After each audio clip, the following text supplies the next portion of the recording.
સુરતમાં 30મી માર્ચના રોજ સંસ્કાર ભારતી ઓડિટોરિયમ ખાતે રામાયણની થીમ ઉપર એક એવોર્ડ ફંક્શનનું આયોજન કરવામાં આવ્યું છે. લેખા ઘીવાલાએ કહ્યું હતું કે જે મહિલાઓ કામ કરતા અચકાય છે તેમને પ્રોત્સાહન મળી રહે, તેમને કંઈક મોટિવેશન મળે તે હેતુથી આ કાર્યક્રમનું આયોજન કરવામાં આવ્યું છે. આ પ્રકારનો પ્રોગ્રામ પ્રથમવાર થવા જઈ રહ્યો હોવાથી ઐતિહાસિક પ્રોગ્રામ થવાનો છે. અયોધ્યામાં બનેલા રામ મંદિરને બેઝ બનાવીને આ પ્રોગ્રામ બનાવવામાં આવ્યો છે, જેમાં 250થી વધુ મહિલાઓને સન્માનિત કરવામાં આવશે. જે મહિલાઓ દ્વારા ઘર ઉપરાંત પોતાના અસ્તિત્વ અને ઓળખને વ્યક્ત કરતા કામ કરવામાં આવી રહ્યા છે તેમને સન્માનિત કરવામાં આવશે. નિલેશભાઈ જાદવે કહ્યું હતું કે આ પ્રોગ્રામને સપોર્ટ કરીને ખૂબ જ આનંદની લાગણી અનુભવવામાં આવી રહી છે. ઘણી મહિલાઓ કામ કરતાં કરતાં ઉદાસ થઈ જાય ત્યારે આ પ્રોગ્રામથી ખૂબ જ સપોર્ટ મળવાનો છે. એક્ટર પ્રશાંત બારોટ સહિતના કલાકારો પણ આ પ્રોગ્રામમાં અતિથિ તરીકે હાજર રહેશે. આ પ્રોગ્રામ ટીમ વર્કથી થવાનો હોવાથી ટીમના દરેક સભ્યો જે પણ જવાબદારી મળશે તે પૂર્ણ નિષ્ઠાથી ભજવવાના છે. લેખા ઘીવાલા, અમે કંઈક સાંભળ્યું છે કે ફરી એકવાર સુરતની મહિલાઓ ઇતિહાસ રચશે, શું છે આ? તમે બરાબર સાંભળ્યું છે. સુરતની મહિલાઓએ આગળ પણ ઘણી વખત ઇતિહાસ બનાવી ચૂકી છે અને આ અમારી કંપની દ્વારા એક પ્રયાસ છે કે સુરતની મહિલાઓ કંઈક એવું કરવા જઈ રહી છે કે અત્યારે જે રામાયણનું થીમ ચાલે છે, 22 જાન્યુઆરીથી જે રામાયણનું આવ્યું છે, તો એ જ વસ્તુને અમે બેઝ બનાવીને એક એવો એવોર્ડ ફંક્શન કે જેની અંદર 250 જેટલી મહિલાઓને અમે સન્માનિત કરીશું. અને આ ફર્સ્ટ એવો પ્રોગ્રામ છે કે જે પ્રોગ્રામ રામાયણની થીમ ઉપર છે અને એના ઉપર વર્લ્ડ રેકોર્ડ બ્રેક થવાનો છે. આ પ્રોગ્રામ ક્યારે અને ક્યાં થવાનો છે? આ પ્રોગ્રામ 30 માર્ચ સાંજે 5 વાગે સંસ્કાર ભારતી સ્કૂલના ઓડિટોરિયમ હોલમાં. કોને સન્માનિત કરશો? આ પ્રોગ્રામમાં અમે લોકો જે પણ મહિલાઓ છે કે જે લોકો વર્કિંગ વુમન તમે કહી શકો કે જે ઘર ચલાવ્યા પછી પણ કંઈક એડિશનલ ઇન્કમ કરે છે પોતાના ફેમિલી માટે, તો એ બધી વુમનોને અમે સન્માનિત કરશું. આ પ્રોગ્રામના સપોર્ટર કોણ છે? પ્રોગ્રામના main supporter Nileshbhai Jadav, Nilesh real estate group. અમે બધા એવું કહી શકીએ કે જેમના દ્વારા જ આ પ્રોગ્રામ થવા જઈ રહ્યો છે તેમનો મેઇન સપોર્ટ નિલેશભાઈ જાદવનો છે.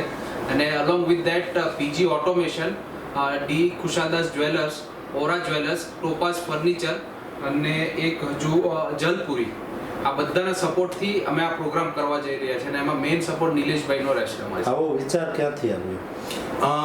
આવો વિચાર આવવાનું કારણ એ છે કે ઘણી બધી મહિલાઓ કામ કરતી હોય છે અને ઘણી મહિલાઓ ઉદાસ પણ થઈ જતી હોય છે, પણ જો આપણે સન્માનિત કરીએ મહિલાઓને તો જે મહિલાઓ અચકાય છે કામ કરતા એ પણ આગળ વધીને કામ કરી શકે, તો એના માટે અમે આ પ્રોગ્રામ આયોજન કર્યું છે. આ પ્રોગ્રામના મુખ્ય અતિથિ કોણ?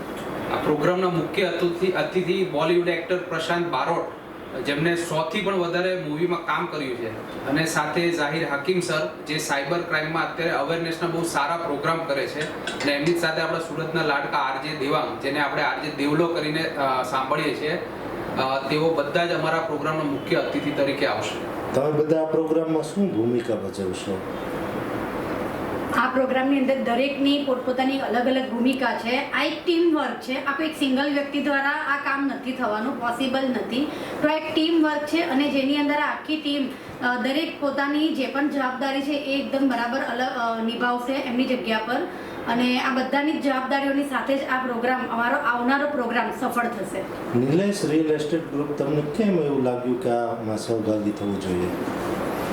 નિલેશ રિયલ એસ્ટેટ ગ્રુપ જે રિયલ એસ્ટેટ બિઝનેસ સાથે સંકળાયું છે ને કંપનીનો એક ઉદ્દેશ પણ એવો છે કે જે કંપનીની અંદર આજે તમે જો ટીમ મેમ્બર એમ્પ્લોય જે છે 90% ઉપર મહિલાઓ જ છે, અને મહિલાઓ દ્વારા જ આ કંપનીનું આખું જે બી કામકાજ થઈ રહ્યું છે. અને પીજી ક્લિકના જે ફાઉન્ડર જે લેખાબેન ઘીવાલા છે, એમણે પણ મહિલાઓને લઈને ઘણી એક્ટિવિટી, ઘણા કાર્યો કર્યા છે. એમને પોતે મહિલા થઈને આજે એટલા બધા બિઝનેસમેનને એટલા બધું ઇવેન્ટ્સો કરે છે. એમનેથી પ્રેરણા લઈને અને એમનું આ કાર્યક્રમ જોઈને મને પણ એક પ્રોત્સાહન મળ્યું કે હું પણ એમના આ કાર્યક્રમમાં સહભાગી થાવ, એને લઈને હું એમની સાથે આ કાર્યક્રમમાં જોડાયો છું. રામાયણ પર આધારિત કેમ? રામાયણ પર આધારિત થીમ એટલા માટે હતી કે 22 જાન્યુઆરીએ જે આપણે રામ જન્મભૂમિમાં જે મંદિર બનાવવામાં આવ્યું અને ત્યાં આગળ આપણે સનાતન ધર્મનો જે રીતે પ્રચાર કરવામાં આવ્યો, આખા ભારતને એક રામમય બનાવવામાં આવ્યું, તો અમે ઈચ્છીએ છીએ કે અમે સુરતમાં એ જ પ્રોગ્રામને એ જ ભાવનાને વધારે આગળ વધારીએ, એટલે અમે લોકોએ રામાયણની થીમ ઉપર આખો પ્રોગ્રામ ડિઝાઇન કર્યો છે. આ પ્રોગ્રામને લઈને કેટલા એક્સાઇટેડ છો?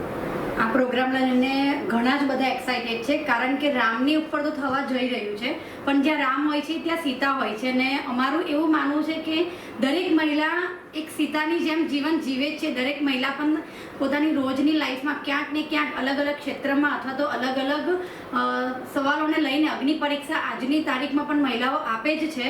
તો બસ એને ધ્યાનમાં લઈને જ અમે લોકોએ આ પ્રોગ્રામનું આયોજન કર્યું છે અને આખી ટીમનું એક્સાઇટમેન્ટ ખૂબ જ વધારે છે, કારણ કે આ અમારા બધા જ માટે એક નવો અનુભવ છે.